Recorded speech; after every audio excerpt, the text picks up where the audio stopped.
Hello po guys, papunta po pala ako ngayon sa Dahilayan Forest Park Resort. At dito po tayo dumaan ngayon sa Del Monte sa may Camp Phillips. Kaya nakikita nyo kaliwat kanan puro pineapple, pinya ang tanim. At dito na nga tayo guys sa Dahilayan. Sa ano lang po ito, sa probinsya ng Bukidnon. Ang dami din tao. Malamig dito. Malamig ang lugar nila. Nagpa-pubs. At dito po dito tayo makakabili ng ticket. Dito ang bilihan nila ng ticket guys. Ayan. 150 sa adult, sa bata 100 lang. Tapos meron na rin siya mga guide kung saan yung mga gusto nyong pupuntahan. Ang sa rides pala guys, may bayad din. Bukod pa yung entrance. Depende sa'yo, mamimili ka kung ano yung gusto mong rides. May zipline din sila dito. Ito na po yung ticket entrance na 150. So, papasok na tayo. Siyempre, hindi mawala yung mga picture-picture. Dito na nga po tayo. Ayan na. Padaan po, sir. Napakalinis dito guys. Tapos napakalamig. Tapos wala problema bawal nga pala magdala ng dito. Inumin, pagkain. Kasi may mga tindahan silang pagkain sa loob.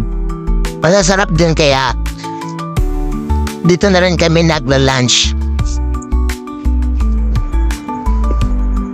Ito yung mga price ng mga bawat rides. Ayan. Meron silang package of 800, mga 6 o 5 rides ata. 800 lang. Nakita ko lang to sa Facebook nung nasa Manila ako eh. Pinuntahan ko na din kasi andito ako sa probinsya namin sa Bukidnon. Dito yung nila guys, yung food court. Marami kang pagpipilian ng pagkain dito. Meron din mga soft drinks, kape, marami. Bibili tayo ng pananghalian para malakas mamaya. Mapalaban tayo mamaya sa zipline. Sarap dito, parang Baguio. Malamig din. Ayan, naka-order na po tayo. Ito yung number natin. Habang nantay ko yung order namin pagkain, sightseeing muna. Ito yung sa terrace ng food court. Tingnan niyo, ang daming ang daming pugs. Napakalamig. Kaya kailangan pag pumunta kayo dito guys, dala kayo ng jacket. At ito na nga yung in-order ko. Tinulang manok, tsaka fish belly stick. Masarap. Dapat sasakay ako nito, kaso lang biglang umulan na malakas.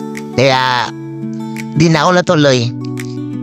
Ito naman, okay, goods din. Tapos mga bata, pag may mga adala kayong bata, mag-enjoy sila. Marami din, may pambata din.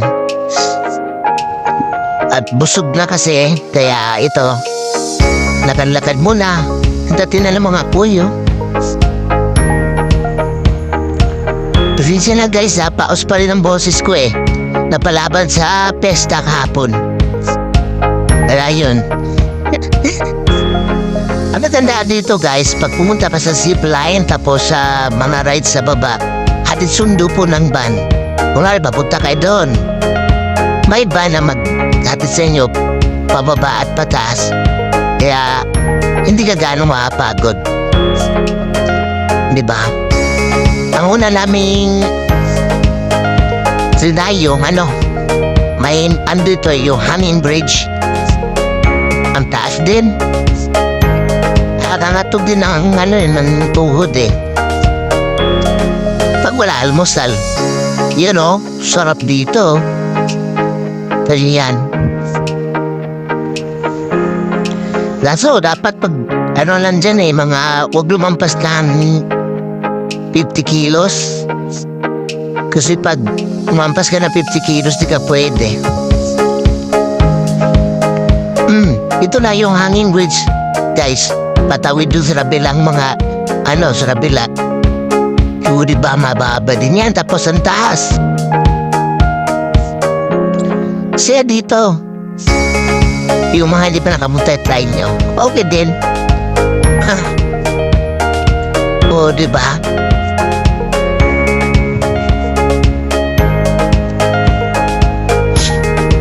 Kahit ang hali napakalamig, guys. Excuse me po. Kaso ang panahon lang dito is biglang init, biglang ulan. Pero malamig pa din. Ito masaya din to, guys, oh. Yan. So, diba? Tapos to, zipline mismo. Sarap. O, diba? Tapos sa pinakababa, marami silang mga koleksyon ng mga lumang mga kotse. Gaganda. May papakita ko po sa inyo. O, diba? Nakano pa. Wala pil ko no? Sarap kaya. Parang piling ko dyan si Superman Oo, diba? Sarap. Ito, meron na silang ganito, guys, oh.